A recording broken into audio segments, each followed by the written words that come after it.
আসসালামু আলাইকুম। Hello guys, হোয়াটসঅ্যাপে কীভাবে নাম পরিবর্তন করবেন এবং ফটো পরিবর্তন করবেন তা নিয়ে একটি ভিডিও নিয়ে হাজির হয়েছি। তো প্রথমে হোয়াটসঅ্যাপে ঢুকবেন। হোয়াটসঅ্যাপে ঢোকার পর এই উপরে যে থ্রি ডট অপশন দেখা যাচ্ছে, এই যে থ্রি ডট অপশন তাতে ক্লিক করবেন। তারপর সেটিং লেখাটা দেখা যাচ্ছে, এই সেটিং আমি এরো চিহ্ন দিয়ে বুঝিয়ে দিচ্ছি। এই সেটিং তাতে ক্লিক করবেন। তো ক্লিক করার পর উপরে একটা অ্যানভল দেখা যাচ্ছে, এটা এখানে এমডি রাফি লেখা আছে, তাতে ক্লিক করবেন। তো ক্লিক করার পর যদি আপনি নাম পরিবর্তন করতে চান তাহলে এই কলমের মতো যেই চিহ্নটা দেখা যাচ্ছে তাতে টাচ করবেন। তো এখানে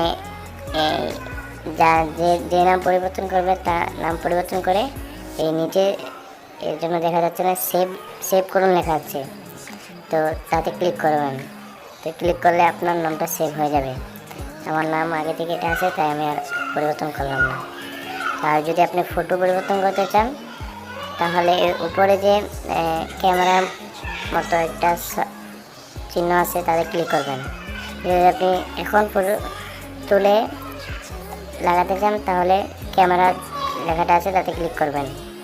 আর যদি বলেন আপনার গ্যালারি থেকে আপনি লাগাবেন ফটো, তাহলে গ্যালারির মধ্যে টাচ করবেন। তো টাচ করে আপনার পছন্দ মতো একটা ফটো দিয়ে দিবেন। তো দিয়ে পেজটা মিলাবেন, তারপর এই নিচে আবার হয়ে যাচ্ছে তাতে টাচ করবেন। তো আপনার ফটো এবং নাম সেভ হয়ে গেছে। এরকম বিভিন্ন ভিডিও পেতে আমাদের চ্যানেলটি সাবস্ক্রাইব করুন এবং পাশে থাকা বেল আইকনটি ক্লিক করুন। সবাই লাইক, কমেন্ট এবং শেয়ার করবেন।